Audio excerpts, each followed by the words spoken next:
Recurrent neural nets. They are feed-forward neural networks rolled out over time. As such, they deal with sequence data, where the input has some defined ordering. This gives rise to several types of architectures. The first is vector-to-sequence models.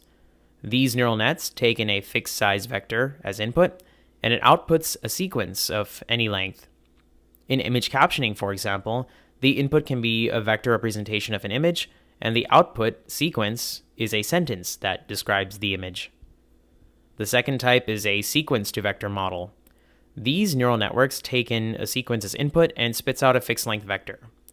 In sentiment analysis, the movie review is an input, and a fixed-size vector is the output indicating how good or bad this person thought the movie was.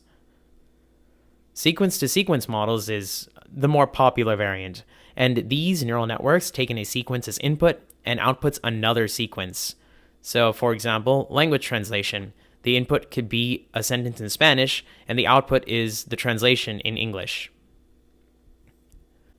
Do you have some time series data to model? Well, RNNs would be the go-to.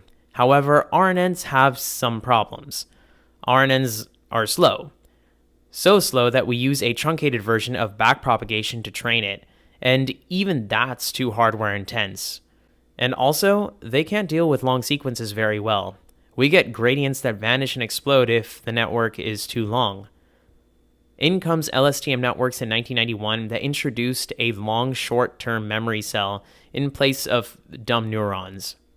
This cell has a branch that allows past information to skip a lot of the processing of the current cell and move on to the next. This allows the memory to be retained for longer sequences. Now, to that second point, we seem to be able to deal with longer sequences well. Or are we? Well, kind of. Probably of the order of hundreds of words instead of 1,000 words. However, to the first point, normal RNNs are slow, but LSTMs are even slower. They're more complex. For these RNN and LSTM networks, input data needs to be passed sequentially or serially, one after the other. We need inputs of the previous state to make any operations on the current state. Such sequential flow does not make use of today's GPUs very well, which are designed for parallel computation.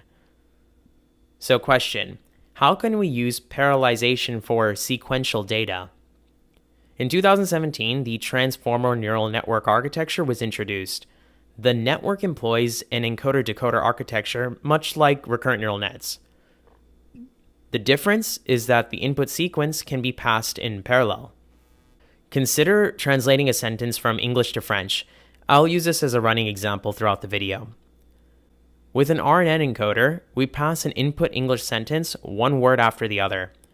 The current word's hidden state has dependencies in the previous word's hidden state.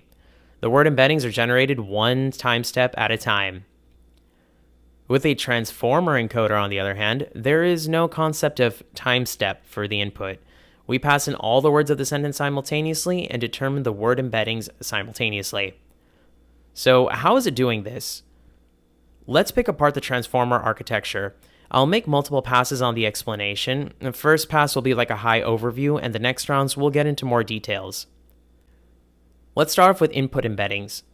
Computers don't understand words. They get numbers, they get vectors, and matrices. The idea is to map every word to a point in space where similar words in meaning are physically closer to each other. The space in which they are present is called an embedding space. We could pre-train this embedding space to save time, or even just use an already pre-trained embedding space. This embedding space maps a word to a vector, but the same word in different sentences may have different meanings. This is where positional encoders come in. It's a vector that has information on distances between words in the sentence. The original paper uses a sine and cosine function to generate this vector, but it could be any reasonable function. After passing the English sentence through the input embedding and applying the positional encoding, we get word vectors that have positional information, that is context. Nice.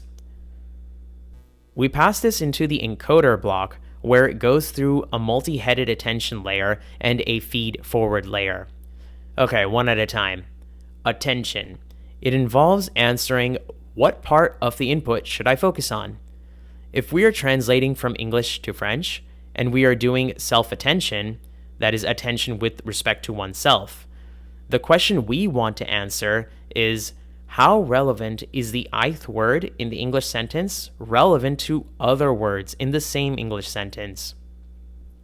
This is represented in the ith attention vector, and it is computed in the attention block. For every word, we can have an attention vector generated which captures contextual relationships between words in the sentence. So that's great. The other important unit is a feed-forward net. This is just a simple feed-forward neural network that is applied to every one of the attention vectors. These feed-forward nets are used in practice to transform the attention vectors into a form that is digestible by the next encoder block or decoder block. Now, that's the high-level overview of the encoder components. Let's talk about the decoder now. During the training phase for English to French, we feed the output French sentence to the decoder. But remember, computers don't get language. They get numbers, vectors, and matrices. So we process it using the input embedding to get the vector form of the word. And then we add a positional vector to get the notion of context of the word in a sentence. We pass this vector, finally, into a decoder block that has three main components, two of which are similar to the encoder block. The self-attention block generates attention vectors for every word in the French sentence to represent how much each word is related to every word in the same sentence. These attention vectors and vectors from the encoder are passed into another attention block. Let's call this the encoder-decoder attention block, since we have one vector from every word in the English and French sentences. This attention block will determine how related each word vector is with respect to each other, and this is where the main English to French word mapping happens. The output of this block is attention vectors for every word in English and the French sentence, each vector representing the relationships with other words in both the languages. Next, we pass each attention vector to a feed-forward unit. This makes the output vector more digestible by either the next decoder block or a linear layer. Now, the linear layer is, surprise, surprise, another feed-forward connected layer. It's used to expand the dimensions into the number of words in the French language. The softmax layer transforms it into a probability distribution, which is now human interpretable. And the final word is the word corresponding to the highest probability. Overall, this decoder predicts the next word, and we execute this over multiple time steps until the end of sentence token is generated. That's our first pass over the explanation of the entire network architecture for transformers. But let's go over it again, but this time introduce even more details, going deeper. An input English sentence is converted into an embedding to represent meaning.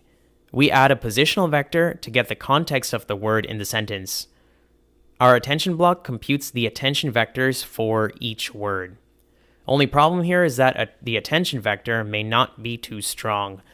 For every word, the attention vector may weight its relation with itself much higher. It's true, but it's useless. We are more interested in interactions with different words.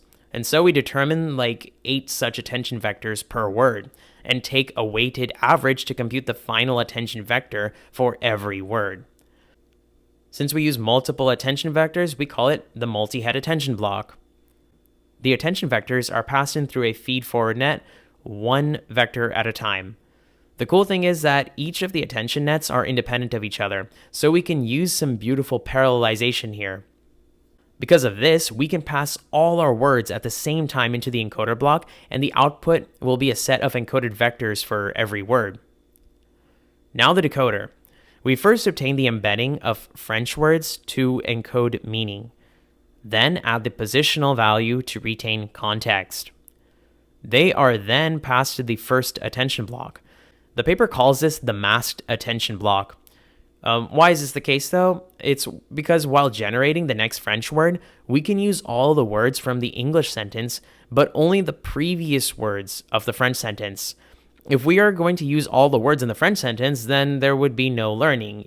It would just spit out the next word. So while performing parallelization with matrix operations, we make sure that the matrix will mask the words appearing later by transforming it into zeros, so the attention network can't use them. The next attention block, which is the encoder-decoder attention block, generates similar attention vectors for every English and French word. These are passed into the feed-forward layer, linear layer, and the softmax layer to predict the next word. That's the pass 2 over the architecture explained. I hope you're understanding more and more details here. Now for the next pass, where we go even deeper. How exactly do these multi-head attention networks look? Now, the single-headed attention looks like this. Q, K, and V are abstract vectors that extract different components of an input word. We have Q, K, and V vectors for every single word. We use these to compute the attention vectors for every word using this kind of formula. For multi-headed attention, we have multiple weight matrices, WQ, WK, and WV, so we will have multiple attention vectors, Z, for every word. However, our neural net is only expecting one attention vector per word. So we use another weighted matrix, WZ, to make sure that the output is still an attention vector per word. Additionally, after every layer, we apply some form of normalization. Typically, we would apply a batch normalization. This smoothens out the loss surface, making it easier to optimize while using larger learning rates. This is the TLDR, but that's what it does. But we can actually use something called layer normalization, making the normalization across each feature instead of each sample. It's better for stabilization. If you are interested in dabbling in transformer code, TensorFlow has a step-by-step tutorial that can get you up to speed. Transformer neural nets have largely replaced LSTM nets for sequence-to-vector, sequence-to-sequence, and vector-to-sequence problems.